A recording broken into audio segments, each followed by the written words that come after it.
Flash. Very nice.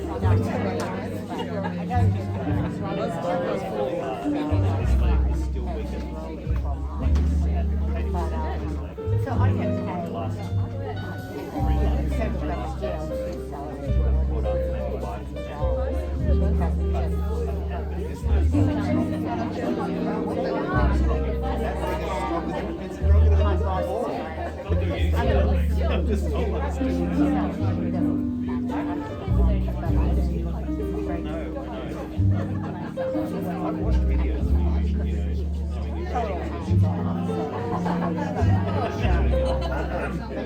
that would have changed.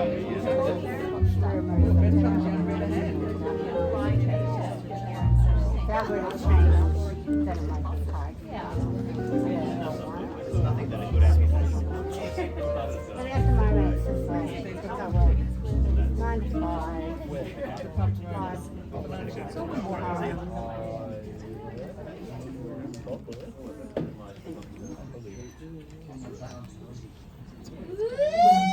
to the Sydney Comedy Festival, presented by Young Henrys. We would like to acknowledge the Gadigal people, the First Nation traditional owners of the land on which we gather. We pay our respect to their elders, past and present. We recognise their vibrant history in culture, art and humour, which has helped shape our creative industries and has been passed down to all Australians today.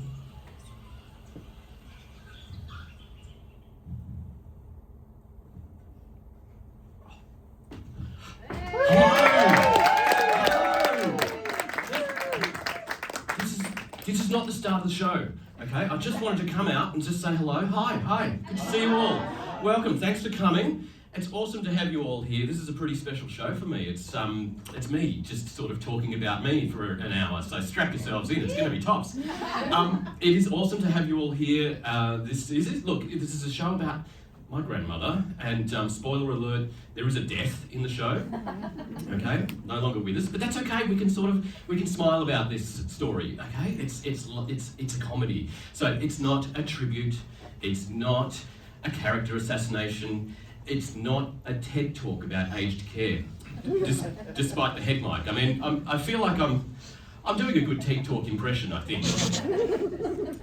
So basically, I'm going to come out and tell you a bit of a story, and we're going to be here for about 45, 50 minutes, and hopefully get a laugh. As I say, this is the first time I've ever done a solo comedy show.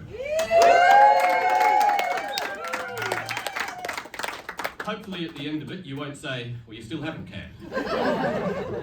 I think it's going to be fun. You're the second audience to witness this. Last night had a great time. I had a great time. So hopefully we're all going to have fun. So what's going to happen now, I'm going to go off stage, right? We're going to start the show. And I'm just going to go off, I think I'll go off this side, and I'm going to give like an intro, and it's going to be me introducing myself. Just no one else would do it. And then you're going to clap and cheer and go, wah, yeah, go on, and I'm going to come on, okay? Are we going to do this together? Yeah. Righto, I'm off. Are you ready? Get ready. Are you really? All right. Ladies and gentlemen, the Sydney Comedy Festival presents for the second time in history, Feeb by Cameron Woods.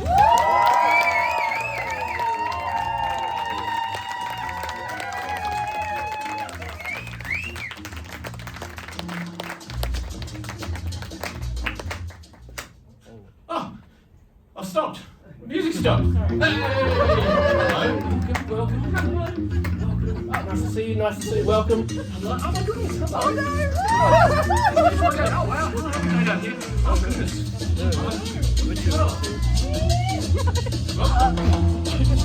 Well, the footage is going to be interesting. Woo! Oh man, I need to sit down. Oh, I can't do that, can I? No, I've got to keep going. Okay. Guys, thank you so much for being here. This is a show, as I've said, called Feeb. Yes, and Feeb is dead. Currently. It's just unpredictable. It's hard to tell where that's going to go.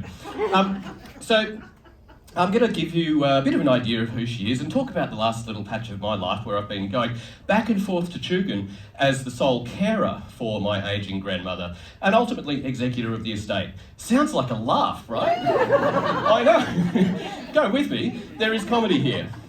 Now, Feeb. Tough to introduce in many respects because Feeb is what we called her, my sister and I.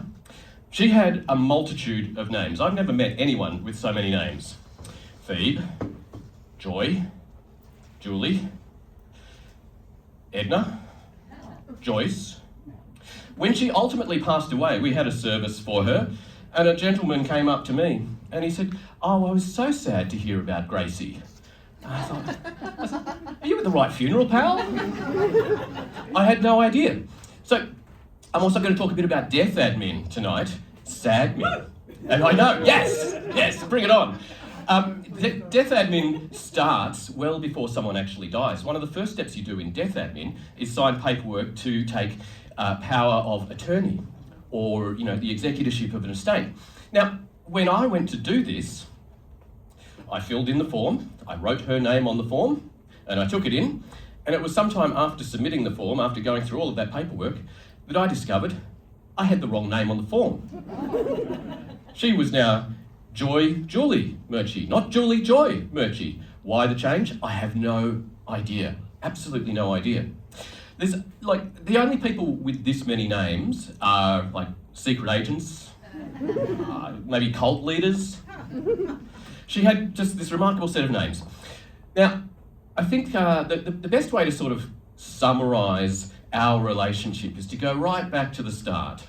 So, when I was about 4 or 5 years old, she was looking after me one day, and we went to the shops, and as we're going through the checkout, she offered to buy me a chocolate bar. She bought me a chomp, which is very nice. She could be nice.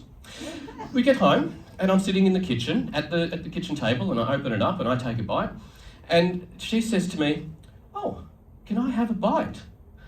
And my little brain exploded. Because when you're that age, 4 or 5, the main thing you have been taught, you've had it beaten into you, is about germs, okay? Germs are bad. Germs make you sick. Germs can kill you. Bad. Don't share food. Don't share drinks. And she hadn't asked to cut a bit off and take it. She wanted to chomp on my chomp. So as I was there, frozen with all of this, how do I deal with it? She then sort of goes, "Oh, fine, never mind." And that was the very moment when she decided that I hated her. And she continued to remind me of this for the rest of her life, some 45 years later. And here I am, 45 odd years later, on stage with a comedy about this. And I still haven't found a punchline for it. But that's the kind of person she was. The real term to summarise her is passive-aggressive. Has anyone got a passive-aggressive person in the family? Yes. Oh, they're around all over the place. So much fun. And I was trying to figure out, as I was writing this, I was going, what's the best way to sort of summarise and introduce this idea of passive-aggressive? And I thought, well, this is a comedy show, so I'm going to go with classic comedy tropes, okay? Old-style jokes. So, knock, knock. Yeah. Oh, don't get up, I'll get it.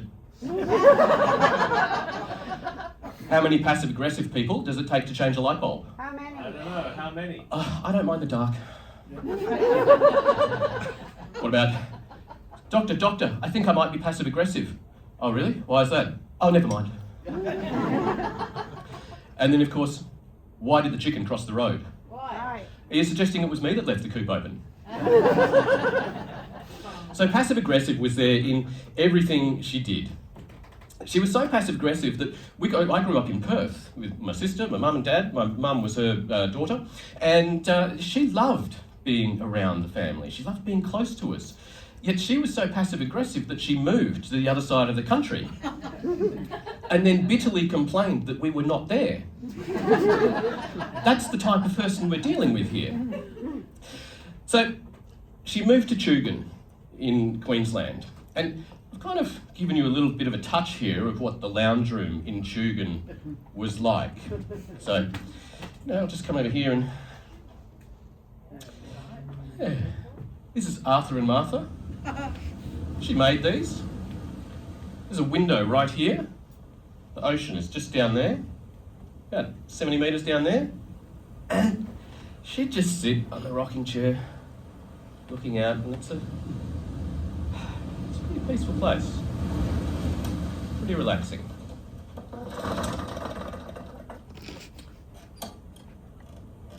Just totally serene.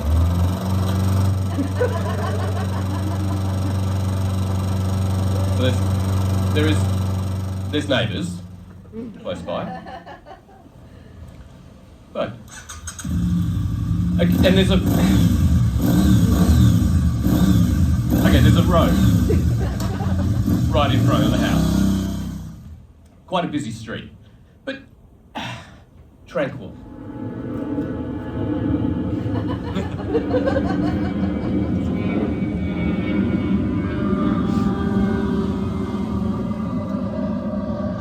There's an airport you can practically touch from the couch. Very, very serene. Okay, the ocean is there. There's a major highway right there.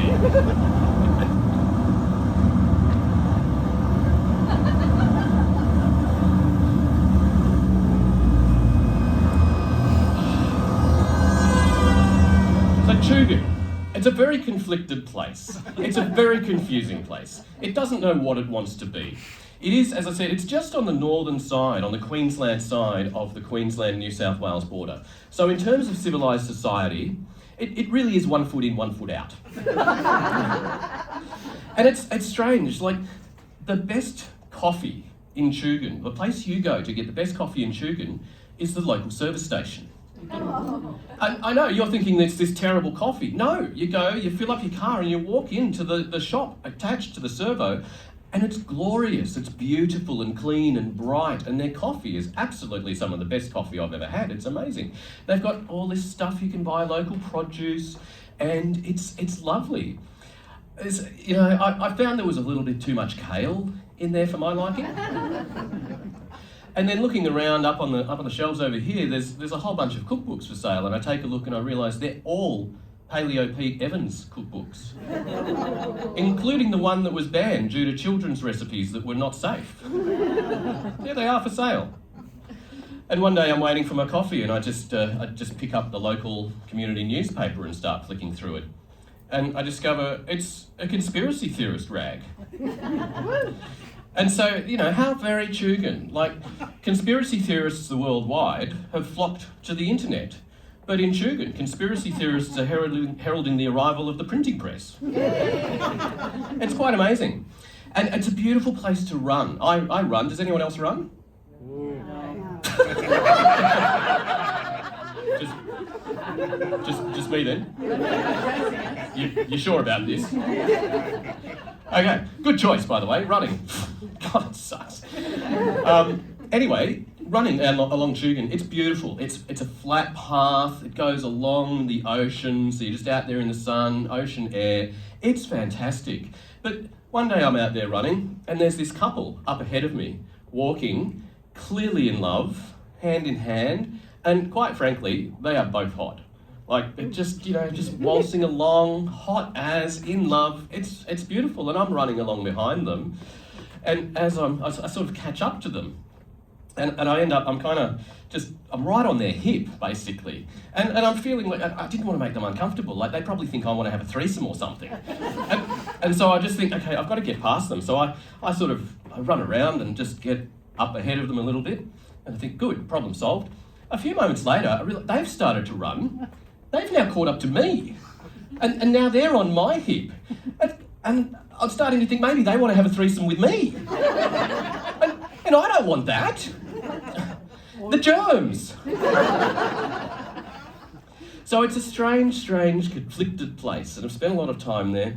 The one thing about the house is that it is a complete scientific anomaly. It could be freezing, it could be a cold snap outside, yet inside it's 48 degrees. I don't understand how it happens, it just does.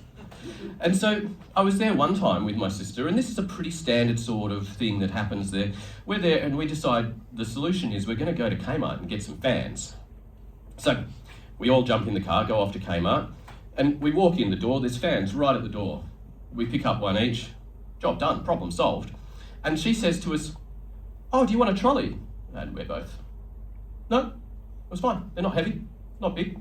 Fans in a box, easy. We've got this." We take another couple of steps. She says, "Are you sure you don't want a trolley?" "Yeah, pretty sure." We take another couple of steps. You really could get a trolley." We're starting to look at each other at this point, my sister and I, going, "Oh, do you want I don't want a trolley." No, we're fine." We walk past a trolley. "There's a trolley, you could have that one." We don't want a trolley. We don't want a trolley. And it just keeps going and going. And finally we finish. We get out of the shop. My sister goes off to do something and we go to sit down here. And wouldn't you know it, there's a trolley right there next to us. And as my sister comes back, she's saying to me, "Oh, well, there's a trolley right there. You could just grab that one." "I don't want a trolley." "Maybe your sister wants a trolley." And I'm looking at her going, "Do you want the trolley?" "No, just don't. No, we don't want the trolley." And I'm getting pretty exasperated at this point. I'm getting really frustrated. But we pick up our fans in the boxes, which are totally manageable by hand, no trolley necessary. We go out to the car, and I just have to vent. I send a message to the two people in my life who, you know, the closest people in my life, my wife and best friend, to sort of vent a little bit, just tapping it out, fans. And it's about this moment I start to wonder if these people, the closest to me in my life, actually do hate me. Because as I send off this text and I'm sort of feeling a little bit like, I got that out, I get a message straight back from my wife. And it says, "Well, do you need a trolley?"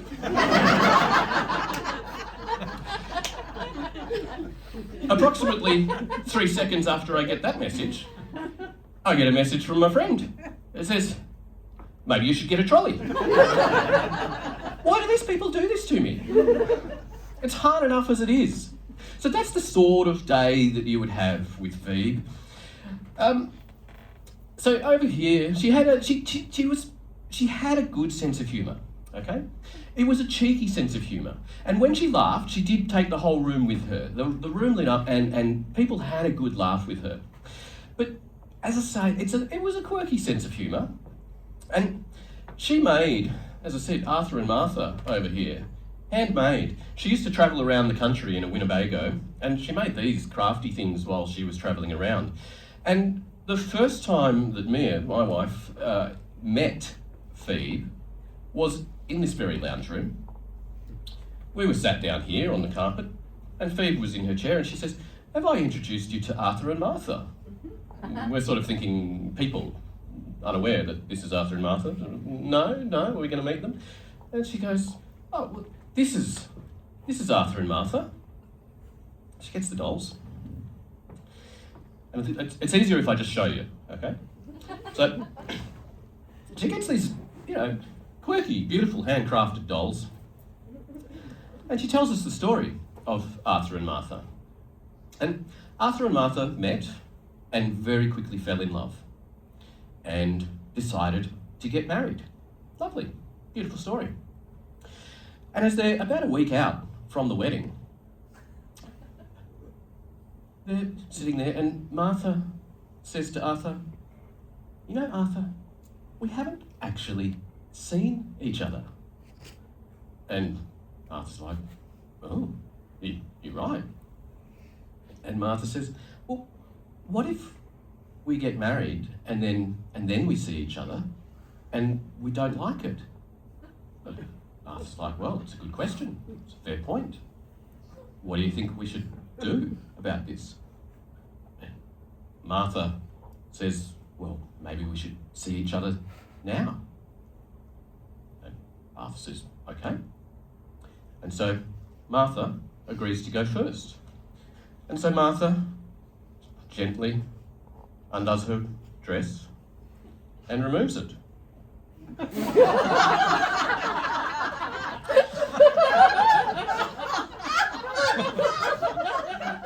Now you've got to remember, this is my 70-year-old grandmother at the time,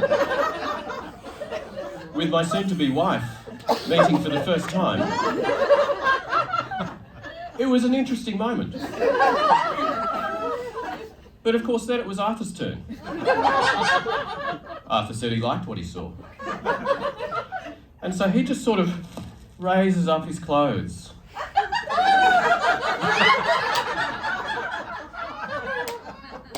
And I think Martha saw, she liked what she saw. So, these are the handmade dolls.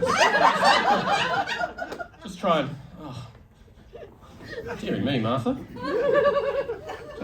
Did you notice that it was Martha who led the charge there? What a brazen hussy. Should I cover her up? Or just a little bit of decency?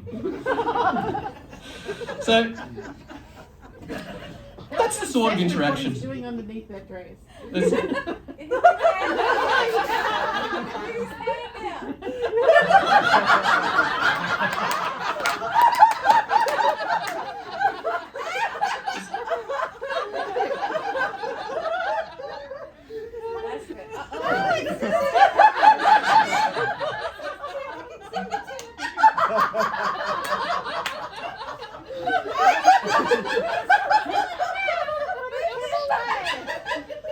You should be ashamed of yourselves.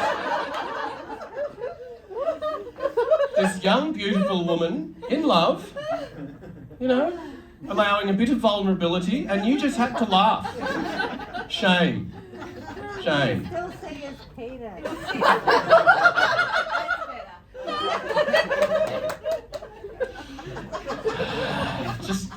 Just gonna move away from the props. Would anyone like a chomp? I haven't bitten it. Still in its wrapper. There's no germs. It's all right. So, I've had roughly 3.5 years of going back and forth to Tugun, and as she got older, things did become a bit patchy. She lived an amazing life, by the way. She lived to 98, a month shy of 99. She absorbed new technologies. She had an iPad, emailed. She cooked for herself right up to the end. Quite extraordinary. So, yes, she's dead, but had an amazing life. We can't be too unhappy about that. But things did start to get a bit wobbly towards the end, of course. There was falls. There's always falls. And people would say to me, and I would get there and, I'd go up to the house and the house would be a bit unclean. And so people would say to me, because I was trying to help, and people would say to me, but don't you have power of attorney? I'd say, yes. And then they would say, well, couldn't you, they never finish that sentence. Of course, what they want to say is can't you have her committed? Can't you put her in care? Something like that. And the answer to that is a challenging one. You see, while you might have all the legal framework in order to take power of attorney and make decisions and to do things to help this person, there is this test, this incredible test, whether it's a government provider, a support service, whether it's a profit entity, doesn't matter. There's this incredible test that they put the individual through to see if they can look after themselves, and then whether or not you, as someone who might be able to care for them, have the authority to make decisions and do things to help them. Do you want me to show you what that incredible test is? Yeah. Okay, it's like this.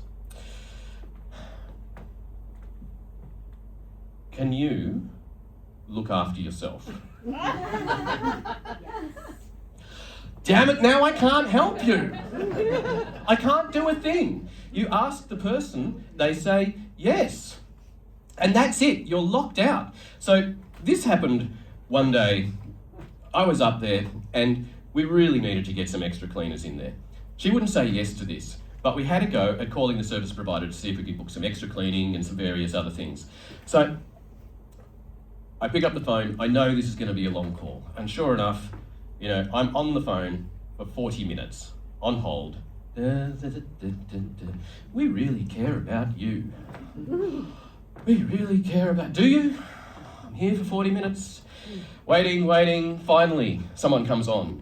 And I say to them, I'd like to organise some cleaning services for my grandma, and she says, oh, well, I'll put you through to the right department.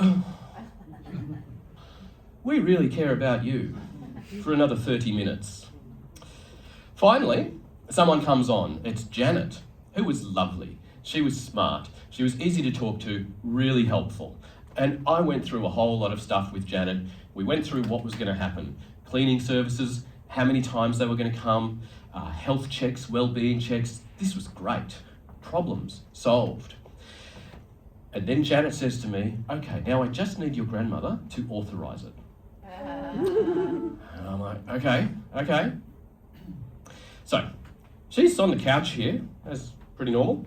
And so I explain, I've got the phone, okay, Feeb, we're gonna get some cleaning services in, Janet's here, she's just gonna talk to you, make sure that you're happy with that, all right? Yeah, good, right. So I hand over the phone, and I hear the following. Hello. Mm-hmm. No. And the phone comes back to me, and I know what's happened before I even speak to Janet. And Janet tells me pretty quickly, yes, she declined to authorise you, so unfortunately I can't help you. And that's the end of the call. I'm like, Janet, come on! I thought we were allies! Oh, it's just so frustrating. So frustrating. It's so much harder than you think to look after someone who needs it but doesn't want it. And right then, my head's just blowing up, and I'm thinking, what can I do? I've got to process this. I'm just going to explode. And I just stupidly Googled. I'm like, how to process emotions quickly? And the first thing that came up was a website that said writing poetry was a good way to do it. And I thought, you know what? I'm going to write a poem. I like words. And so there's a kitchen table just over here. And I came over here, there was a notepad, and I grabbed a pen and I just started scrawling and writing, and it was flowing out of me. It was amazing. It was a really good experience. And I felt pretty good about it. And so I've actually got the notepad that I used on that very day. I brought it with me, and I have the poem. Would you like to hear my poem? Yes. Okay.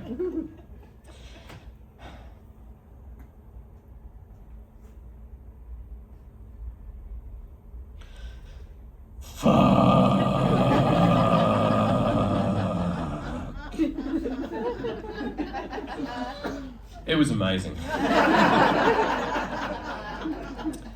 I felt great. And so, look, we are coming to the point of the story where she leaves us. So, I was carer for her, and if I review my work, if I was to give myself sort of like a workplace self-appraisal, I think I did a pretty good job. There's some black marks, like in the signs of life category. Breathing, mobility, nah. Skin colour, it's been pretty constant actually. I'm going to take that one. But the moment that she did finally leave the house and go on to a journey where she ultimately passed away, peacefully by the way, I was back at home and I got a phone call from an alarmed neighbour who was in the house and an ambulance guy, and they're in the house, they're calling me, and they told me that Feeb's had a fall. Okay, not entirely surprising, but a little bit stressful. And then they give me the other really quite staggering piece of news, that she's got a bun in the oven. What? An actual bun in the oven. You can see why I was a bit perplexed. An actual bun in the oven. She's fallen, she's got a bun in the oven, smoke billowing out of the oven, filling up the house. So I give the ambo good instructions to take her down to the hospital and, not to let her come back out again until we can figure out what's going on. And that's ultimately the journey that she went on, and she leaves us. And, we had a farewell ceremony, and curiously, she was quite a China painter, quite the artist, China painting all around the house. And when we had her ashes, we found this urn, a hand-painted urn, and we put the ashes into the urn and took that to the ceremony we had down at the beach, and then we used the urn to scatter all the ashes, and then we brought it home afterwards and gave it a little rinse out, And sort of, we all looked at each other, does anyone want this? We all said no. She did quite nice stuff, but frankly, this one was hideous. And so we had some stuff out the front of the house, we put it out the front, and someone came by and picked it up and took it happily. And I have to say, I was far less worried about the germs on that one.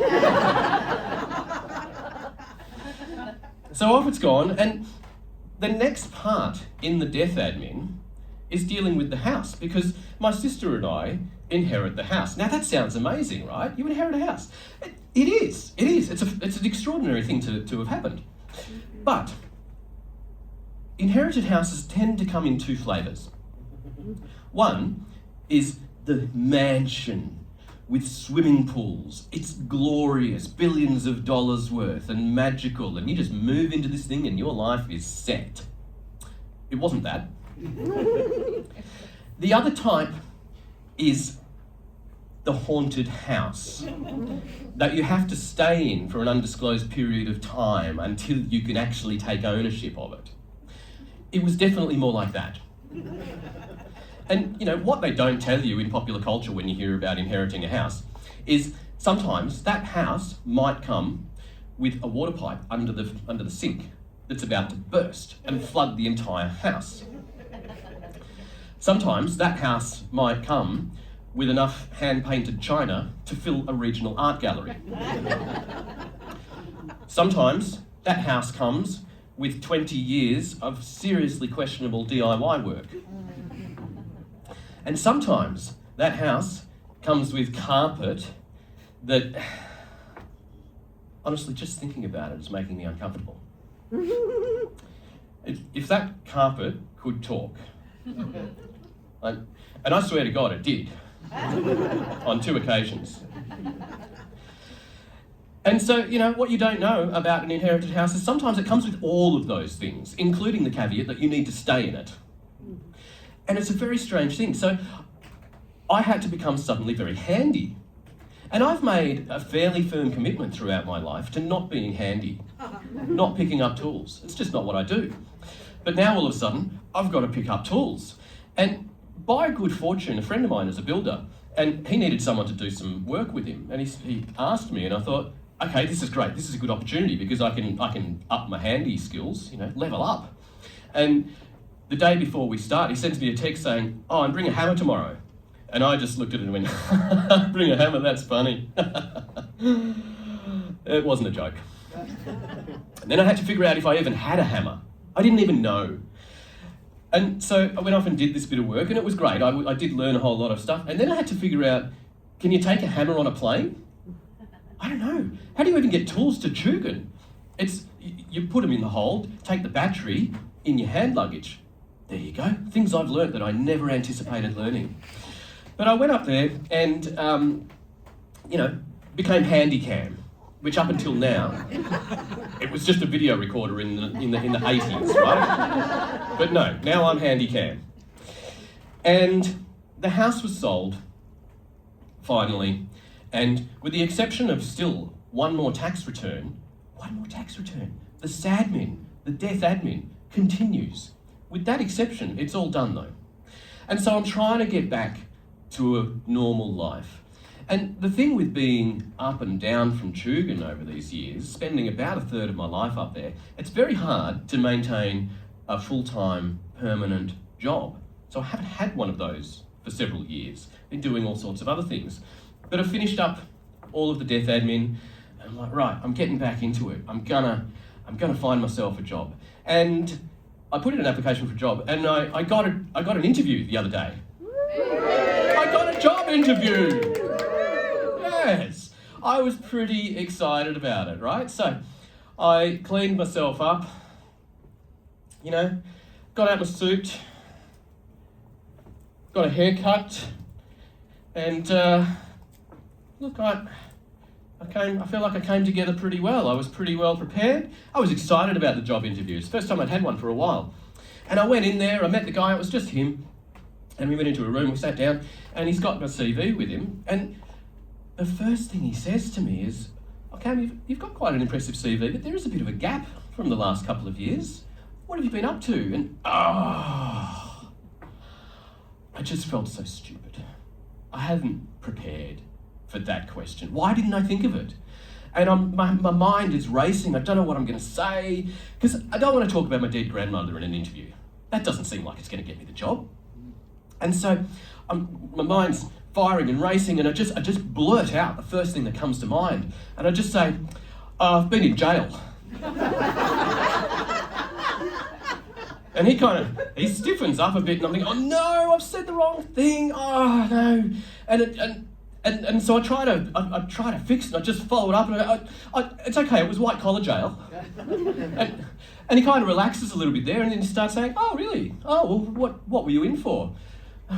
My mind's racing again. I'm just like, "Oh, well, just a little bit of identity fraud, little touch of money laundering."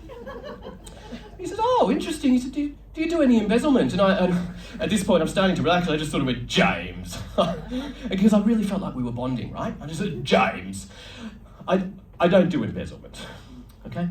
I have my limits. I'm not a monster." And he says, "Oh, good. Of course. That's great." And then he says, "Look, is there anyone who was inside with you who could perhaps be a referee for you?" And again, I'm thinking, "Oh my God, what am I going to do?" And I just think, and I just go, "Oh well, René Rifkin was very good company in there." And I can just see this delicately crafted house of cards collapsing in front of my eyes again, because I've just name-checked Australia's most famous insider trader who's been dead for 20 years. And it's sort of a moment, and then he just laughs and goes, "Oh, Cam, you've got a black sense of humour. You'll fit right in around here." And I thought, "Oh, thank goodness." And then he says to me, and I'm a bit surprised by this, he says, "Look, Cam, this is great. I think you're fantastic. I think you could be really good here. But I do wonder if you're a bit overqualified for the jobs we're looking at. Would you consider a senior management position?"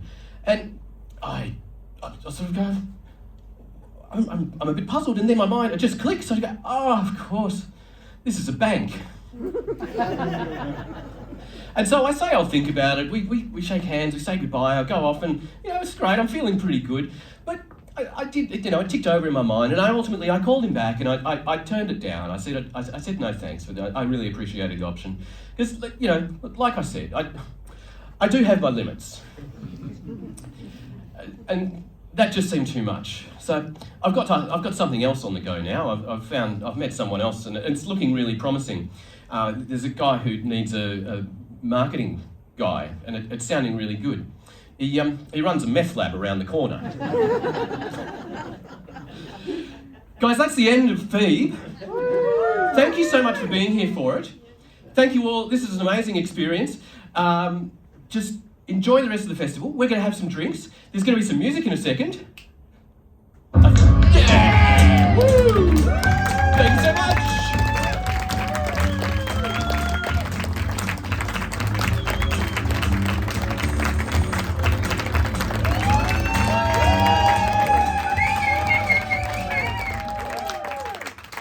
Thank you so much. That's the end of the feed part.